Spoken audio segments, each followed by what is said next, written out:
35 വയസ്സ് മാത്രമുള്ള ഒരു ചെറുപ്പക്കാരൻ മദ്യപിച്ച് തന്റെ ജീവിതത്തെ 35 വയസ്സായപ്പോൾ താൻ മരണപ്പെട്ടു.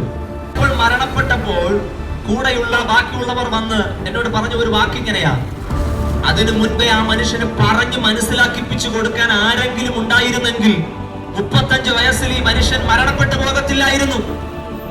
ഈ ശബ്ദം കേൾക്കുന്ന ആരും നിങ്ങൾ പ്രകാശിച്ചു കൊണ്ടിരിക്കുന്ന ഒരു സൂര്യനെ പോലെ ജീവിച്ചിട്ട് വഴിയിൽ വെച്ച് നശിച്ചു പോകാതിരിക്കുവാൻ വേണ്ടിയാ ഈ സന്ദേശം ഇവിടെ പറയുന്നത്.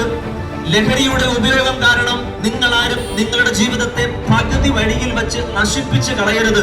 ഇങ്ങനെയാണ് വേദപുസ്തകത്തിൽ പറഞ്ഞിരിക്കുന്നത്: മദ്യപാനി ദൈവരാജ്യം അവകാശമാക്കുകയില്ല. ഇനി ഏത് കുടുംബത്തിൽപ്പെട്ട വ്യക്തി എന്ന് പറഞ്ഞാലും, എത്ര സാമ്പത്തികമുണ്ടെന്ന് പറഞ്ഞാലും, എത്ര കഴിവുണ്ടെന്ന് പറഞ്ഞാലും, ചിലപ്പോൾ ഈ പ്രദേശത്തെയൊക്കെ ഒരു വലിയ ഒരു നേതാവായിട്ട് കാണപ്പെട്ടാലും മദ്യപാനി ദൈവരാജ്യം അവകാശമാക്കുകയില്ല.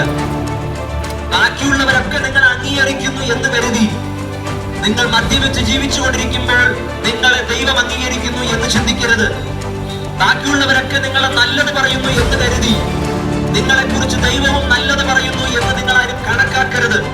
നിങ്ങളെ സൃഷ്ടിച്ച സൃഷ്ടിതാവ് നിങ്ങളെ കുറിച്ച് സന്തോഷിക്കുന്നുണ്ടോ, നിങ്ങളെ ഓർത്തുകൊണ്ട് വിലപിക്കുന്നുണ്ടോ എന്നുള്ളത് ചിന്തിക്കേണ്ടത് ഏറ്റവും ആവശ്യമാണ്. ഏത് മനുഷ്യൻ ഉറച്ചു നിന്നാലും ഒരു ശ്വാസമത്രേ.